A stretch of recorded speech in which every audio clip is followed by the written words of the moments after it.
You're giving men 2-3 weeks paternity leave and women 9 months. Why is the system telling you, almost pointing at you, it's your job to take the work break? Having women in power is key so we can systematically make work for women and we can actually make the world equal. It has to come from the top. Celebrating pregnancy as something of strength rather than of weakness. If you feel empowered, you also can achieve more. If you feel confident, you can then go back to work and feel it.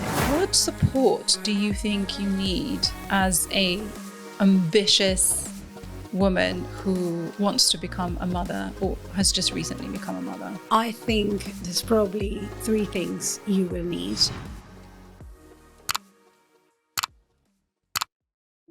Quick question. When did you discover that you're a leader? That your actions matter to those that look up to you? You may be an entrepreneur or an aspiring entrepreneur, innovating to change the world, or a CEO navigating a crisis, or a parent returning to work and learning to lead your career, your team, your children. There are many faces of leadership, and this is the podcast to explore them all.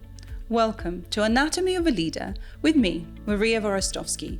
I'm a headhunter and founder of HVO Search, where I help ambitious leaders hire their executive teams. My job today on this show is to help you discover your superpowers, to help you avoid making some of the same mistakes, and to remind you that even if you do, perfection doesn't and shouldn't exist.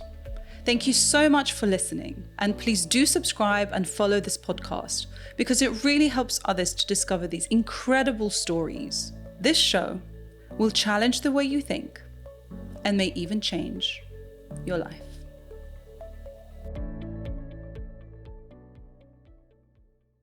Monique, welcome to Anatomy of a Leader. So good to talk to you. I'm so delighted to be here. Thanks for having me. Oh, not at all. It's such a pleasure and nice to see you for the second time in person after having attended one of the most amazing lunches that you put together with Mumble.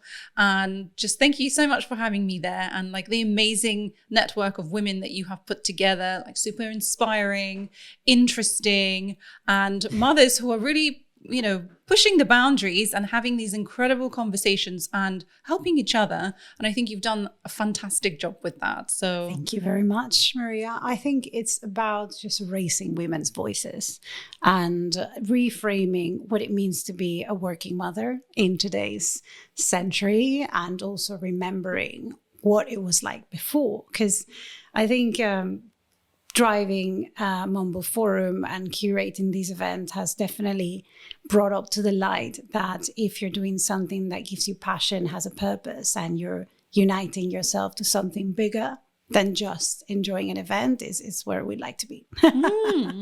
So talking about Mumble Forum, what were the events that were leading up to you founding it? Mumble Forum came as an answer to a problem I had myself. I come from being a workaholic. I love working. I love being busy. And it kind of became part of me as well. The I, the why.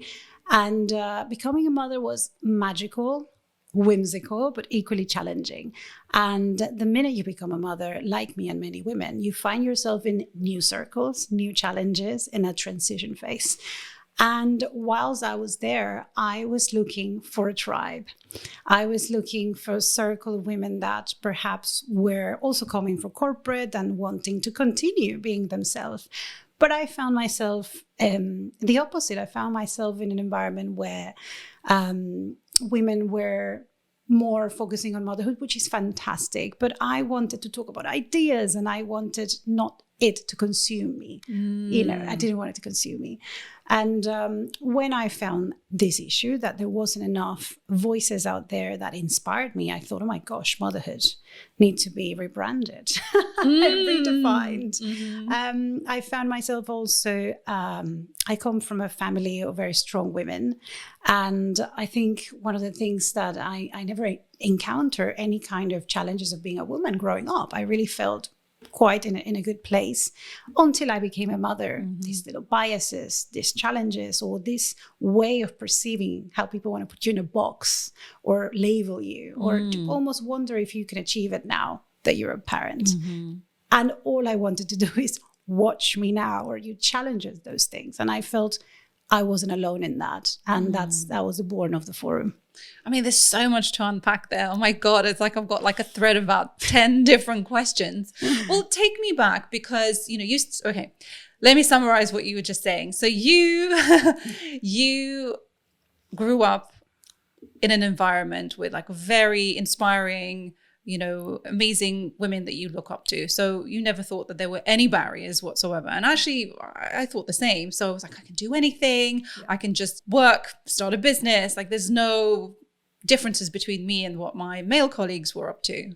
And similar to you, when I became a mother, and actually more so when I became a mother for the second time because they were really close together, I was like, oh, wait a second. This is what everybody's This is talking what it's about. all about. Yeah. And I had absolutely no idea. So my question to you, so when you became a mother, is this something that you were expecting, or did it just suddenly come onto you? Did you prepare for plan being it? Did you or even plan it? Yeah. Well, me and my husband got married, and we were very blessed to get pregnant very quickly. We just didn't think it was going to happen so quickly. As many women, I don't know, you never really know how fertile you are until you try. Be terrified, right? Yeah. I always thought it was going to take me a very long time, as I was told. And to our surprise, try one. Succeeded. So we end up going even to our honeymoon pregnant because we had 6 months between the wedding and the honeymoon. But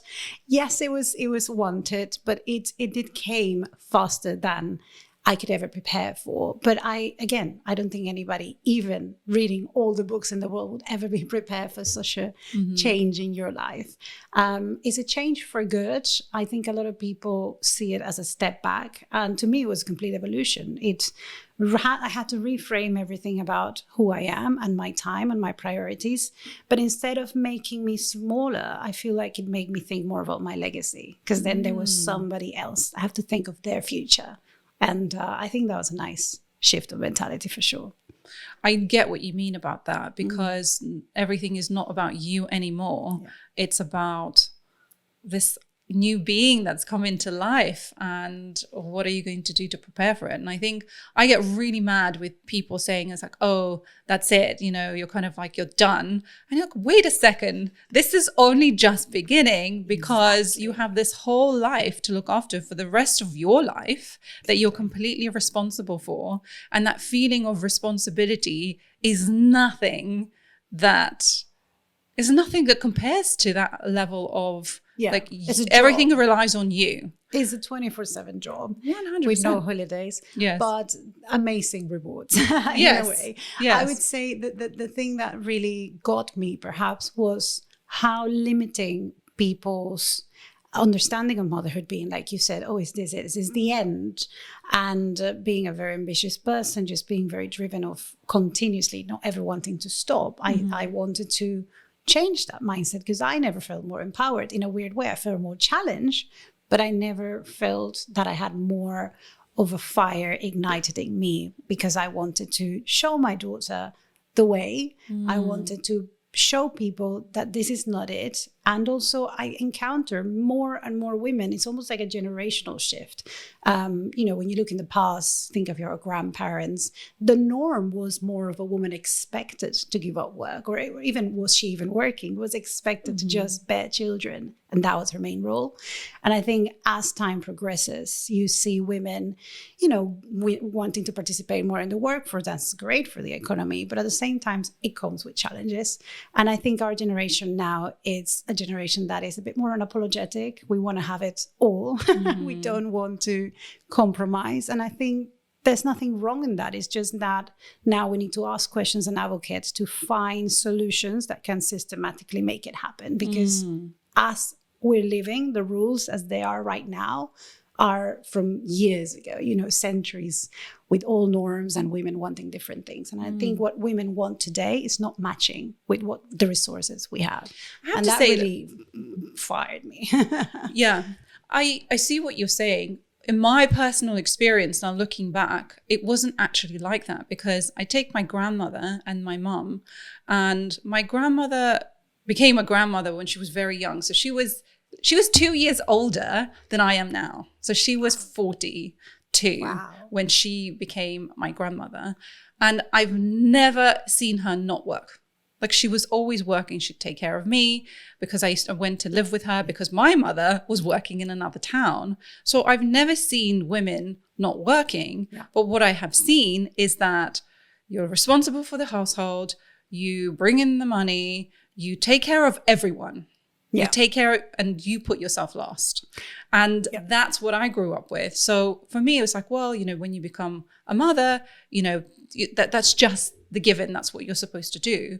But I didn't realize the amount of workload that comes onto your shoulders. And burnout. Because, and I think the burnout possibly comes from what you think the ideal mother should look like. Mm-hmm. And, you know, the challenges that come from making Mary Poppins a reality is just not the truth. And, you know, the expectation society has, the pressures, I think that's what we are trying to just drive against. I'm proving everybody wrong, but the reality is, everybody asks me, but how do you balance it all? And I said, well, I don't balance it all. I find harmony. There are moments I'm working harder. There are moments I'm pausing. There are moments when I have to put in categories my time. This is working moment, and as soon as I enter my house door is my children. Mm-hmm. And I think that prioritization of my time and really choosing well where I spend my energy on, because I had less time, I want it to be more meaningful. Mm-hmm. Right. So this is a question that I was recently asked, and so I was like, well, how do you balance it? And I said, I don't either, because there's just no way. I have to choose what I have to do. There's no such thing. There is no such thing. So my question to you is, like, what do you choose not to do? Yes, that is a really good question. I think, oh my goodness.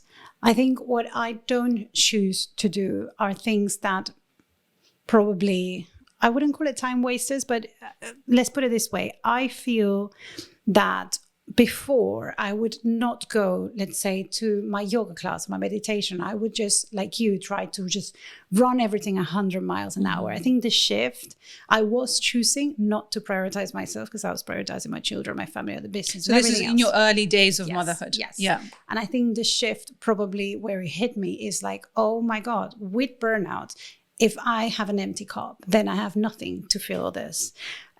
So I now make time for me. Mm-hmm. I find the time, you know, they say there's never time, but when you want to make things happen, you find time. And that's why I advocate for women at work, because if you want to get things done, give it to the busiest person in the room. They'll make it work. Mm-hmm. So I think just prioritizing myself, and therefore by being in a good mental space, I can be a better mother, I can be a better employee, was a game changer for me. Yeah. For me, it's like the number one advice about, like, don't do it all and make space for yourself. Like, go somewhere where you're not going to be bugged by anybody, that it's your own personal time, whatever you choose to do with it. Read a book, or I don't know, do nothing. No, and celebrate small victories. Because I think even like I used to celebrate, oh my gosh, I got out of the house looking slightly decent before 11 a.m. and with my children. And like even that I would celebrate. And I think it creates a mindset where you're training your brain to think you're in the right direction. And it keeps on bringing those little moments of celebration. Because if you're just sitting there on the staircase and looking at how many steps you have to take to get there, it can be daunting, can be quite, you know, disarming. And I think when you just focus on that little step in front of you, you'll get there. And I think that's the most important thing I learn by being a mother. Yeah, I think you do. I think you just sort of fall into it and you're like, oh, wait a second, the way I was operating before is just not working. So one of the things I talk about is creating sort of systems around you and tapping into other people.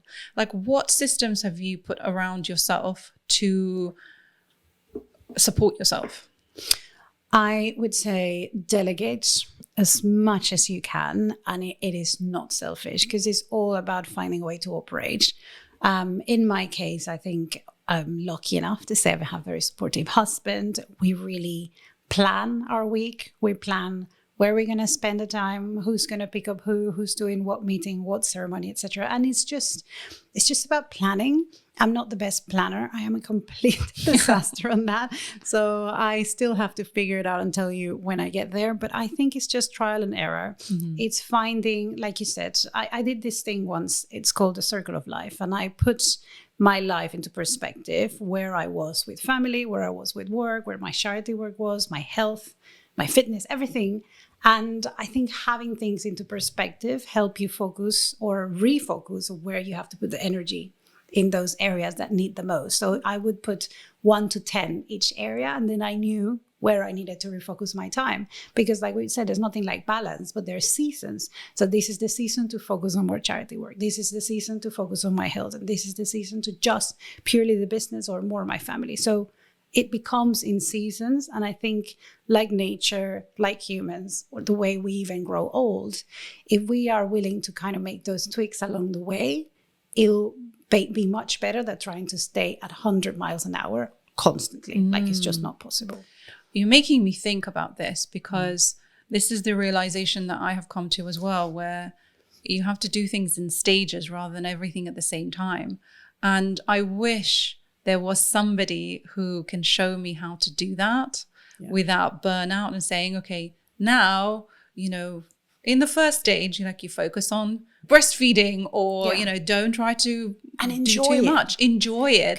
Be present with it, rather than thinking, a client has called me, I need to jump on a call. The gym because everybody's expecting me to like get back into my bikini looks again. And I think that is the pressure that is working against us. Is not taking the time to fully just do one thing properly. Yeah. Right. And just look at that step, because they're looking, oh my God, I'm breastfeeding now, but I should be sending 500 emails right now. And I should be like, then you're not really actually giving yourself the time to recharge, because then that charge will come out of giving yourself those times. So I'm still mastering this. And I'm guilty of wanting to multitask constantly, but I think it's been working. It's been slowly working. So I highly recommend it. So looking back at becoming a mum, how old are your kids? So my daughter, Mia, is 5. Okay. She turns 6 in October. Okay. And little Milo is 2. Okay. Yeah. So close to similar ages to my kids. Yeah. So looking back to when you first become a mum, what advice would you give yourself then? I would tell myself to just relax, because I was so desperate to go back into what it was that I think I was giving myself a disservice, because I shouldn't be thriving to just go back to what I was, but actually, how can I evolve? You're not going to be a caterpillar forever, and, flying might be scary, but part of the process is changing and constantly evolving. And I didn't quite get that immediately. I was just trying to try and do the old ways, try and, meet my friends at the times that was possibly not working for me, because my lifetimes have changed. And I think just prioritizing different things and finding that, moments are not forever. And I think to me that was so important, because whenever it gets hard, let's say with your children or the tantrums or whatever, you're like, oh my God, so just seeing moments as seasons, and like these too shall pass and it's going to get better. I think all of these things helped me through. And I guess with my second, it became easier, because I saw the light. By the time she's 4, everything became more easy. So I'm like, I think I can do this, but probably stopping at 2, because I got 2 hands. Those early days are hard, because it's something that you haven't experienced before. Yeah. Why do you think that you have kind of tried to do everything then? Like, what do you think was compelling you to not take the time and to have to do it all? I think it's just a general society pressure on, I think probably social media is distorting people's realities and expectations and the way lifetimes should work, because people only are showing the good times. They're only showing the successes. Nobody's really talking about the challenges that help make them learn the right way to get to that success. And I think when you're living your life, you're experiencing both. You're just very quickly trying to like make everything that's not working work, and the stress of it. But when you relax, and the more you surround yourself with successful women, with women that are sharing these stories, the more you actually can, be more confident. Like, actually, look at her CEO killing it, and it's hard for her too, like, then it's okay. Like, I'm not going to pressure myself thinking I'm doing something wrong. Am I being a bad mother? Am I not a good doing this? I think it's about just women need to share more stories, and truly vulnerability has come something I've learned again by being a parent and having to be vulnerable myself, and like having to ask for help. That's something that made me deeply uncomfortable, but the more I did, the more empowered I felt, and the more other people felt also able to ask for help back. And I think you create a ripple effect in a circle, which is probably the answer to it all. They stop pretending everything is okay, and it's okay to share challenges. And I think that's what I wanted to achieve with the forum, is a safe space where people can celebrate success, highlighting, yes, mom and CEO, yes, we can, but also it's okay. It's going to take you time. This is a challenge, but this is the way forward. And I think having that vision, having that map, that roadmap, that plan, that possibility, really calm me down. When you don't see the light, you know, your mind can play games. And I think it's just seeing that light at the end of the tunnel, then you keep going through the tunnel. It's dark in there, but you see the light right there. So having experience now with 2 kids and seeing the different phases, and you're talking about the seasons, if you were to break them down into what the seasons are, like, you know, talking to a young mom who has just had a baby and thinking, oh my God, how am I going to do it all? Like, what are the seasons that she's supposed to have in mind? I think everybody does motherhood differently. That's the first thing. To me, I can only speak personally. I think when I first have my child and the period you have a newborn, you're effectively in a baby bubble. And, you know, you're in a whimsical moment where time suddenly slows down. I would say, take it. Like, really, you're going to need it. And that stage is beautiful. It's also a stage of learning. It's also a stage of just slowing down. And there's nothing wrong with slowing down. In fact, a lot of the people I interview and most of the most amazing women that are fast tracking their career, they're doing it because they have periods of slowing down. That's where you can get back to like jump again. If you don't do that, then you don't go far. So I think it's just enjoy those periods. To me, early motherhood was a period of reinventing, redefining, reframing, recharging, probably lack of sleep as well. How long is that phase? I would say, to me, it took me about 12 months to find the rhythm, to figure out what was happening, but also to start to find my feet back again. And that period, I found there was a lot, you know, from NCT to Baby Bump to like groups or apps such as Peanut as well. You know, you find that support, and that's fantastic. But I was looking for support by the time I was coming out of that baby bubble, and I was like, oh, who am I now? And how do I get that confidence back? And what do I want to do now? You know, so that is the period I discover, oh my God, there isn't that much out there. And I think that's when the whole Mumble Forum began. Yeah. What support do you think you need as a ambitious woman who wants to become a mother or has just recently become a mother? I think there's probably 3 things you will need. I mean, as an expat myself, because I'm born in Panama, moved in Milan, 4 years there, then moved to London. I'm constantly moving. And the key thing to it for me has been finding my support system. Yeah. You know, my ecosystem, my little tribe. I think humans always need that circle. You know, wherever you go, we don't survive on our own. But I think probably because of that knowledge and the notion of being an expat and what it gives you, being almost more social, or understanding the need when you change your environment, you need to find your circle, was the first thing I wanted to do. I think finding the circle of women that are like-minded like you, thriving and looking for the same things in terms of looking to juggle a business and a career and a family, it's okay. But to do it, you need people around you that are also doing it. They say you're an average of the 5 people you spend the most time with. And if that is the case, then I think the key would be surround yourself with people that inspire you, that you look up to, and, you know, eventually it all works out. I think inspiration, connection, mentorship, and sisterhood is probably the key to make that happen. And when women become female founders, when you are leaving your job, going back from maternity leave, you do need that support. And I think that circle of support wasn't there for the niche I was looking, which it was, now what? I want to find myself back. I want to, run the business, but I also have the juggle. And who do I speak to about these things? I was going to groups and they wanted to talk just about the motherhood stage, but we're so much more than that. We're multifaceted beings. And I think I just didn't want to be put in that box alone. I wanted people that have million boxes, and that's where I felt more comfortable. I find that really frustrating about being pigeonholed. And the lifespan of a woman, you're talking about, jumping into the gym and, getting your pre-pregnancy body back. And like, what are we focusing on? Like, what is that? Who are we trying to please here? Because it's certainly not yourself.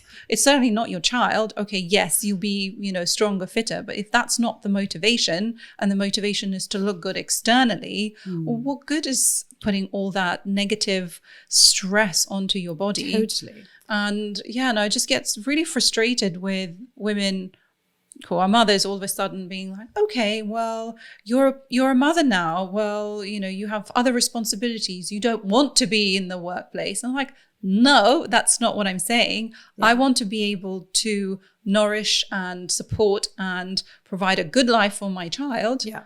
Talking about building a legacy. Yeah. And I want to, create something of my own. Yeah. But where are the structures? Where are the support system on the whole, as opposed to the ones that we create for ourselves, but being considered? Because we don't have that many women at the top in senior leadership positions driving and influencing the thought what's required for women. So what do you think is going to... You just said it yourself, if I can piggyback off that, is two things. I think when we were talking at seasons... if a flower is trying to grow in the wrong season, it's going to find it challenging. So that's what I was saying about waiting for the right time. But also, I think simultaneously not being put in a box and not having that support system, it's also going to even find it more challenging. So having a network of like-minded women, having inspiration, storytelling, it's key. I, as a brand strategist, I spend most of my time thinking about how stories are told and how, to redefine things, highlight things, to evoke emotion. And I think that is so powerful. And the stories out there from early motherhood is just negative and nagging and how hard and it's and I just felt the whole story and the whole aura was very negative and almost like let's just might as well just give up. So I wanted to create a different frame and a different storytelling and highlighting the stories of women that have made it, and how did they get there. And I think that alone kind of began something that, today keeps evolving, but it all comes down from as simple as we just wanted to tell those women's stories and highlight their successes as much as their challenges. But the success, let's focus on, yes, it's possible. I totally agree. And the first time I came across that was when I was doing the hypnobirthing classes during my first pregnancy. Marianne Constable, amazing, highly recommend her for everyone. And she made us all a badge putting on you, so kind of like I'm pregnant, but it's like no negative birthing story. So as soon as someone starts telling you something negative about their birth, you just stop them in their tracks and saying no, keep it to yourself. She said it in a nicer way. They just love telling you negative stories. Well, we all love a negative story. It's something that's portrayed in the media and so sensationalized and so look how hard it is. And it's like, yes, it is. And yes, we need to hear the truth. But planting that seed in your mind is not helpful, because then you're just looking for negativity everywhere and then putting the fear inside you that this is it. This is going to be terrifying. Know the realities, but also look for the positive stories. And that comes down to, the pregnancy and labor and birth, but it also applies in our careers, in our life. I want to see more inspiring women, and I look for them everywhere. In fact, I look for them for the podcast like yourself. I want to hear the stories, because we need that. We need to have that hope. We need to emulate somebody. Yeah. And we need to come together to support each other, because that's what women do incredibly well. Super collaborative, better leaders, in fact, because of the ability to come together, because of empathy. And so, yeah, I really appreciate what you're doing with Mumble Forum. I think it's incredible bringing these amazing women together. What do you think we need to get more women in senior leadership positions? Well, I think, obviously, from our point of view, the forum is extremely important, because talking about it is the most important way to keep it relevant.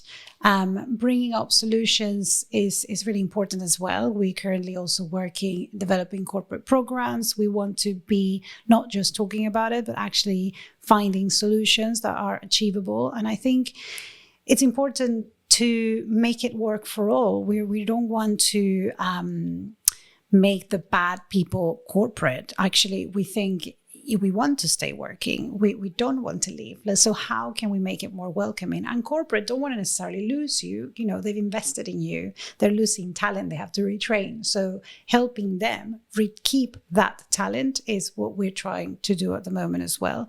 I think as a solutions, obviously, help on the retention is key, because whenever you think of the gender pay gap, it's 80% related to maternity penalty and, you know, the challenges that come with maternity. But when you think of the system, you're giving men 2-3 weeks paternity leave and women 9 months. So why is the system telling you, almost pointing at you, it's your job to take the work break?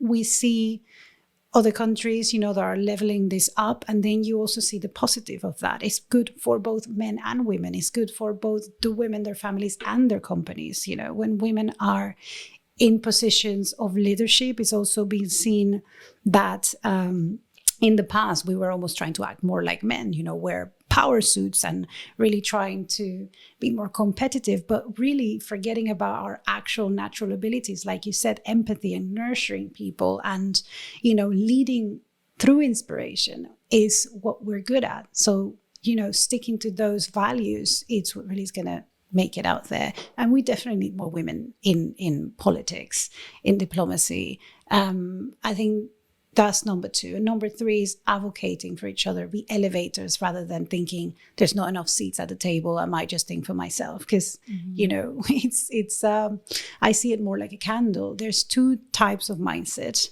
You have the pie mindset where there's not enough pie for everybody. So I might as well just think of myself, very cutthroat, you know, but women can be a little bit like that, unfortunately. But thinking more of a candle where if my light lights your light and I'm not losing shine, actually we're making the whole room brighter for us all. So it's the same thing as, you know, bring women up with you in success, you know, support each other's businesses, talk about each other and promote each other. It's the way forward. You know, you're doing it for us all. And we owe it to the women in the past that carried that torch. When you look at the past and everything that was fought for us to be here today, even talking about this. So again, legacy and that perspective came with this challenge. So I think challenges are welcome. I'm trying to teach my children to learn more from their challenges than their success. And, you know, when something wrong happens, I rather ask her, well, what did you learn from it? So then immediately shifts the way she sees it, and obviously stops the tantrum quicker as well. So there you go. I love this metaphor. It's such a beautiful analogy. Where did you get that? It's almost a family proverb. You know, my grandmother has been a huge inspiration as well.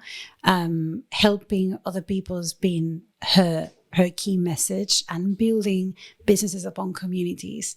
I think for me, I feel like women, we almost have been, you know, thought that there isn't enough spaces for you, therefore, you know, go against each other. But men don't do that, if you think about it. I don't know. I think that's probably where it comes from, this competition. The idea that there's less spaces for women, so therefore let's not help each other. I see what you mean. Right. But I think, you know, if there's not enough seats up there, then make more seats. Spend time making more seats, because there's no point of you being the only woman in the room. You're not going to have a voice if you don't have, you know, equal amount of women, so you can really vote for changes. And a lot of the systematic problems that we were talking about before probably come also for the lack of women in leadership. Because when we make rules, we are making rules based on the challenges we face. We're coming up with those solutions. But if men are not having the same challenges, they're not going to make the same solutions that work for both men and women. So having women in power is key, so we can systematically make work for women, and we can actually make the world equal. It has to come from the top.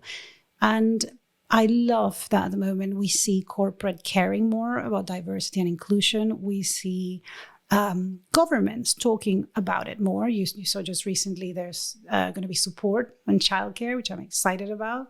And that is happening because we cannot stop talking about it. We need to continue to talk about it, because until there's equality, we still got a way to go. And Thinking about some of the things that will help to get women to more senior leadership positions and this conversation around male allies. What are your thoughts on that? I think that's key. I think that is key, because women need men need women. And for example, from a mother perspective, just to start from the home, we need to raise the next generation.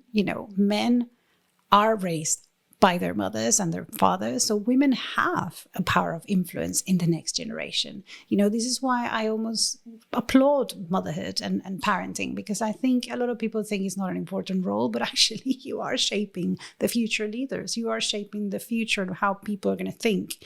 If my son ever says, "Oh, Mia, you fight like a girl," I'm going to challenge him on that. And I think just little things you hear when you're little, like boys do this and girls don't do that, boys don't cry. You are systematically putting the same mentality. And I think we advocate a lot about conscious parenting, which is about consciously trying to break those cycles so we actually can move forward. So it begins at home, then it goes to corporate, and then it goes to the system. And like we said, women in power is probably the best way forward. But we need men. And it's amazing how many men are coming forward. I think we need to celebrate the men that celebrate women, and the men that also cherish other men celebrating women. Because sometimes there's a little bit of, men feeling a bit shy about talking about these issues, thinking, it's not their position, but it completely is. They are fathers, they have sisters, they have mothers. It's all our issues.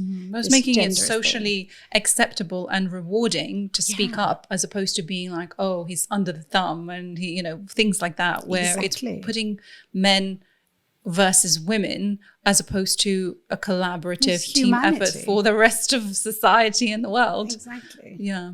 So what are the specific things that you're teaching your son, for example? Well, I think for me, it's important that he respects women, and that obviously he's the youngest, so our daughter is the eldest. So I think she's already teaching him more than I could ever do. She's a strong girl, and I think he really looks up to her. I encourage that. And I think I like giving them equal opportunities. I like talking about, he's only 2, but I really want to make him a gentleman. I want to make him a man that cherishes women and that supports women, because, it's only one person. But if we all doing that consciously, if we all raising our sons to be cheerleaders of women, and if we all raising our sons to respect women and see them as equal, then I'm actually hopeful for future generations, because we literally hold the power right now. I think it begins at home. And that's why I think, mothers deserve way more credit than they're given to, and more support. Yeah. The Princess of Wales, right, Catherine? She did a research called the early years, and it was the biggest research done in a long time here in the UK, where she was kind of pointing out to government, pointing out to leadership, that if you want to solve the problem of poverty, you want to solve the problem of crime, you want to solve the problems of leadership we have right now, you need to support it from the beginning. It begins at home, how you nurture these humans, how they think, what the possibilities are. It really begins there. So she was saying, and the studies came up with, a lot of the problems that we have right now can be solved if we pay more attention in the years between 0 and 5. when we're forming our next generation. So if the government invests more in childcare, in initiatives on how to, sustain the importance of mental health in children from the age 0 to 5, where the brain is forming, we are therefore investing in our future.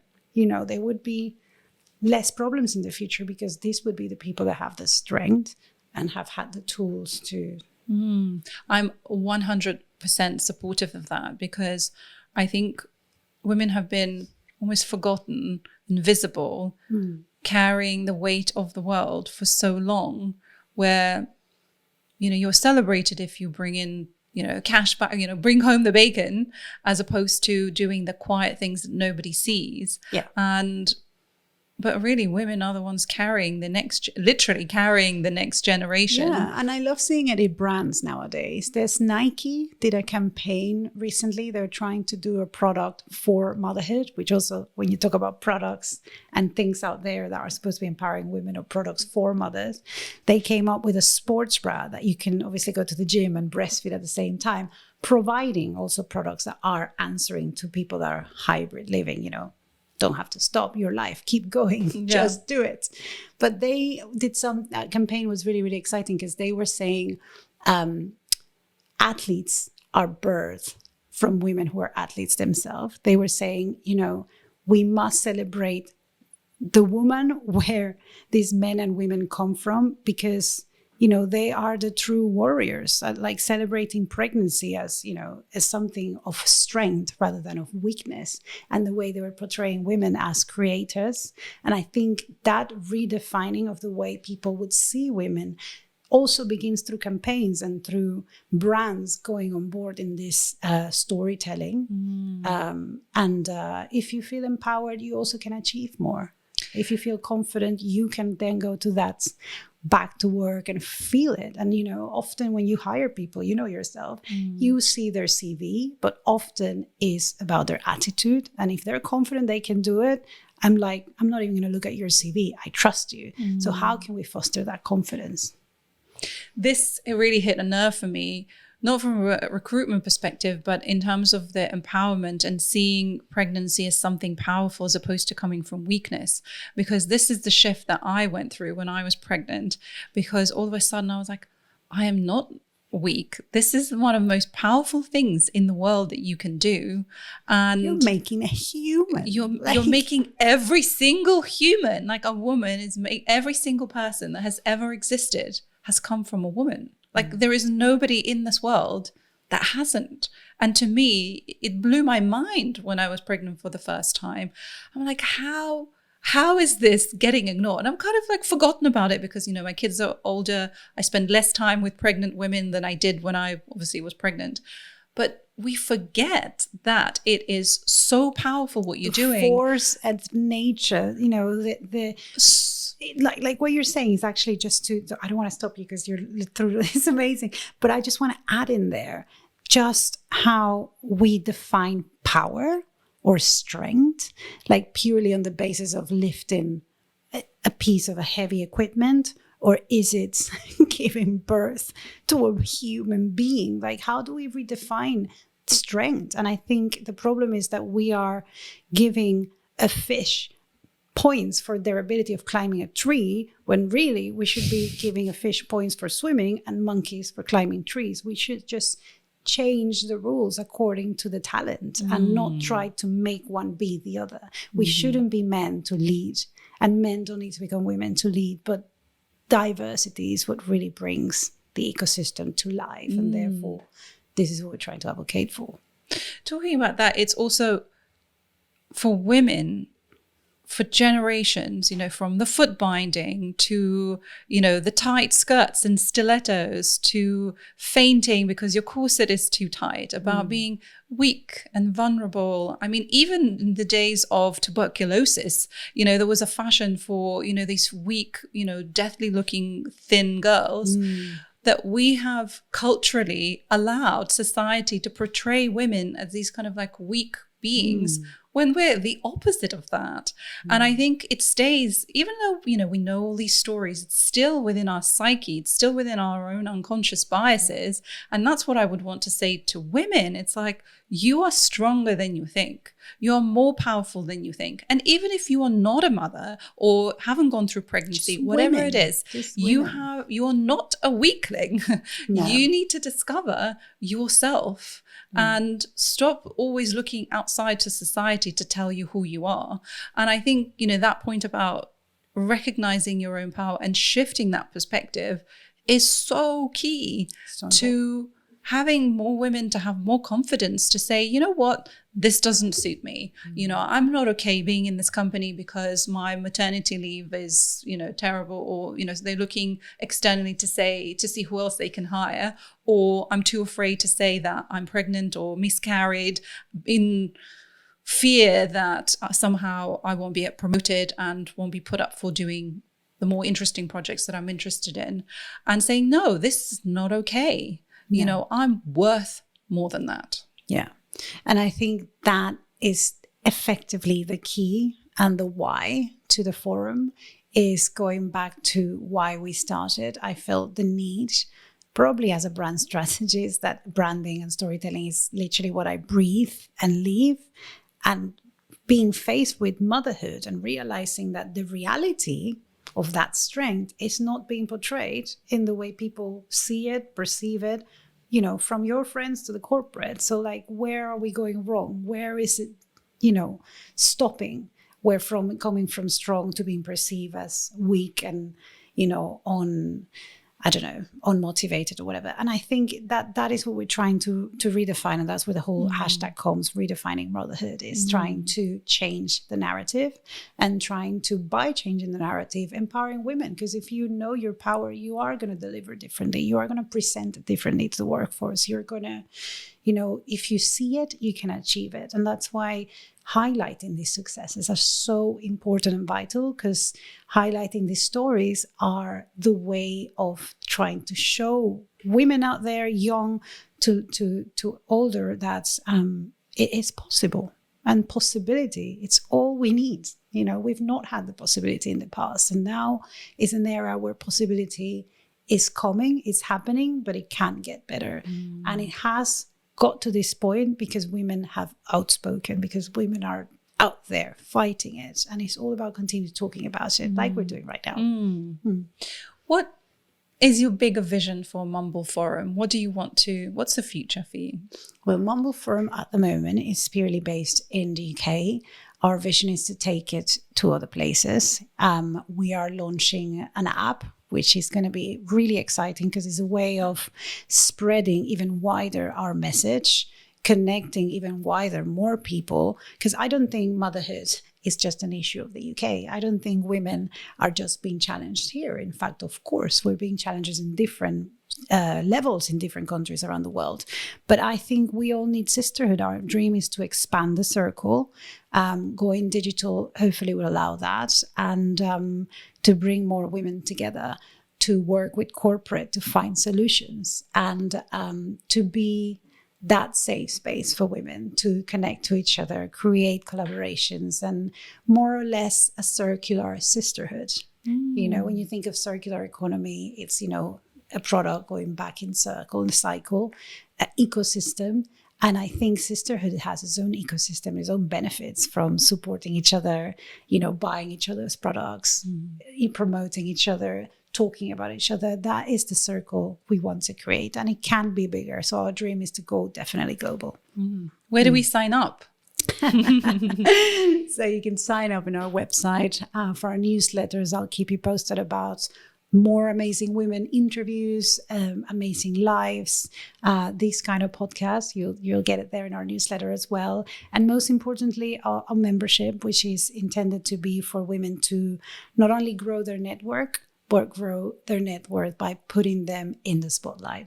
So the membership is an offering we created for female founders that want to grow the visibility of themselves and their business. And so we give multiple opportunities for them to be seen in our channels.